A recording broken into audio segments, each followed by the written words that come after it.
Hey guys, what's up? Welcome back. I thought today we'd start with a new series called The Weekly Watch, which is some news and a little bit of movies that I've seen through the week. So it's a little bit of everything. We're going to try it out and see how it goes. Let's get started. So, first up in the news, the Golden Globes are not on television this year, which is new. There's no host, no television, and they just announced the winners. There's nothing. So we'll go over the winners right now. For Best Motion Picture Drama, Power of the Dog. Now, I mentioned this in my top five 2021 movies, but what did surprise me was that Benedict Cumberbatch did not win the Golden Globe for Best Actor. It went to Will Smith for King Richard. Now, I did like his performance in that movie. It's one of those inspirational type of movies. But I do think Benedict Cumberbatch should have won it, but we'll see how that goes with the Academy Awards. He could win it, or Will Smith could take home both. So we'll see how that goes. For Best Picture, Musical, or Comedy, the winner for that one is West Side Story. I haven't gotten around to seeing that, but I have seen the original. This one had beat Don't Look Up, which is on Netflix, Licorice Pizza, the new Paul Thomas Anderson movie, and Tick Tick Boom, which is also on Netflix, starring Andrew Garfield. Um, this one's not really surprising to me, considering Spielberg directed this, so could be a factor. But I haven't seen it. I need to get around to seeing it so I have an actual opinion about it. But it seems to be well deserved. There's been a lot of positive reviews about it. Best performance by an actress in a motion picture drama went to Nicole Kidman in Being the Ricardos, which is on Amazon Prime. This one was surprising because she was going up against Olivia Colman in The Lost Daughter, Jessica Chastain, Lady Gaga in House of Gucci, and Kristen Stewart in Spencer. Honestly, I would have gone with Kristen Stewart in Spencer. Now that could change in the Academy Awards.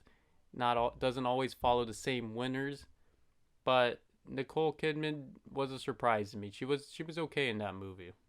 But I would have gone with Kristen Stewart, maybe even Lady Gaga. Performance by an actor in a motion picture, musical, or comedy went to Andrew Garfield in Tick Tick Boom. This one, pretty surprising. He did really good in that film. I didn't know if he had musical background or not, but he did really good. He did beat Leonardo DiCaprio from Don't Look Up. Yeah, this one I think is well deserved. I agree with this one. The nominations, like I said, might be different from the Academy Awards, but we're just going to have to see. I believe they announce who's nominated next month, but we're going to have to see. Jane Campion had won Best Director for Power of the Dog. She beat the directors of Belfast, Dune, Spielberg for West Side Story, and Maggie Gyllenhaal for Lost Daughter, which was her directorial debut. I agree with this one. I probably would have gone with Denis Villeneuve for Dune, but Jane Campion did great with The Power of the Dog, so another well-deserved one for me, in my opinion. That's about it for the Golden Globes. I don't watch television, so I know nothing about TV shows, but we're going to see how the nominations go leading up to the Academy Awards.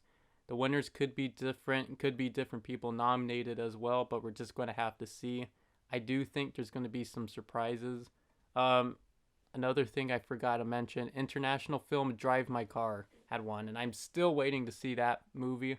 Just can't find the place to watch it anywhere, but I'm really looking forward to that one because it seems to be winning a lot of awards. This is where I'm going to start my weekly watch segment. Pretty much it's going to be hopefully every week where I get to suggest some movies to you guys, and this is what I've seen over the week. Now, unfortunately, we've had three important members in the film community that have passed away. The first one being Peter Bogdanovich, which is a director who had a lot of success in the 70s, and he restored a lot of old films. And also on the Turner Classic Movie channel, he also had a lot of guest appearances and podcasts as well. But two movies that I've seen from him and I've never seen before, one of them being The Last Picture Show from 1971. This one has Jeff Bridges in it, a very young Jeff Bridges. And this one's one of those coming of age movies. It's in black and white, and it takes place in this rural town in Texas. And this one was very good. It's not one of those coming of age movies where it's like super goofy or those, like American Pie type thing. It's one of those where, trying to get out of the town, trying to figure out what to do with their life, and just trying to get out there. And overall, I think this was very good, especially since it's been talked about a lot in the film community. I thought this was the first Peter Bogdanovich film I've ever seen, and it turns out it isn't. The first one I've ever seen was Mask with Cher, and that one is great. If you haven't seen that one, I recommend you check that one out. I don't know where you could see it, but that one's really good as well. Another Peter Bogdanovich film that I had seen is Paper Moon from 1973. It takes place during the Depression and it features a man and a little girl. And this man just pretty much gets stuck with her throughout the whole movie. And he's trying to find someone that could watch over her. But as the film progresses, you don't want him to leave because the relationship just connects, and they're just inseparable. So this one, check it out. It's on Amazon Prime.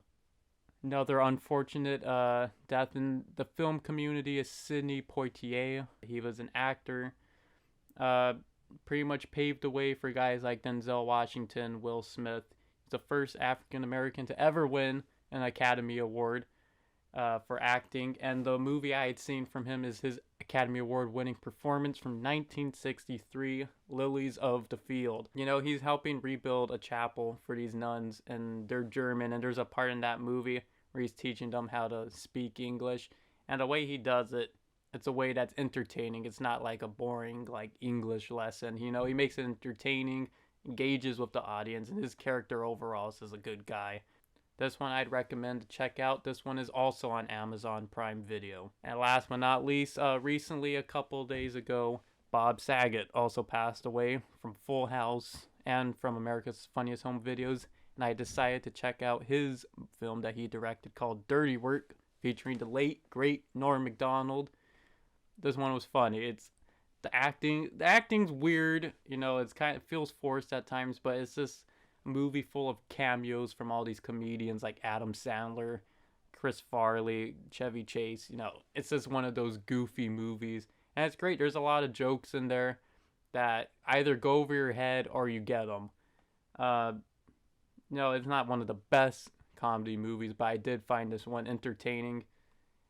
And Bob Saget, man, totally unexpected. Wes Anderson is back in today's video, and this one I checked out from 2001, The Royal Tenenbaums, Ben Stiller, Owen Wilson, wow, and Gwyneth Paltrow, also Gene Hackman. This one is great. I kept hearing great things about it. Everyone would say check this one out. This one's probably one of my favorite Wes Anderson movies. It was The Grand Budapest Hotel, but I do think it's this one. And it's basically about a father named Royal Tenenbaum. He's trying to get back with his kids and just doing it in not great ways. He keeps messing up. His family keeps hating him. But at the end of the day, the family is back and united and stronger than ever. Another just movie I've seen plenty of times, just one of those feel-good movies, is Pixar's Inside Out. Who doesn't love this movie? It's not my favorite Pixar movie. Favorite one is WALL-E. But this one, everyone's seen Inside Out. What else is there to say about it? And my favorite movie of the week is from 1955, featuring Robert Mitchum, and that one is Night of the Hunter. This one is very much like a Hitchcock type of movie. This movie has you at the edge of your seat. This dude is wild. He plays a preacher who clearly has some problems, and he just pretty much kills widows. He eventually finds another widow that has 2 kids, and he learns that they have a great deal of cash, and he tries to take it from the 2 kids.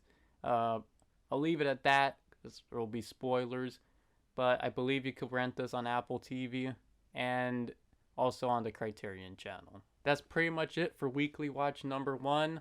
We'll keep seeing how this series goes. I might change some things with the format, might add some new things, but it's pretty much just a bunch of random stuff that have gone on during the week, and we'll just keep up with the film news, so catch you guys on the next one. See ya.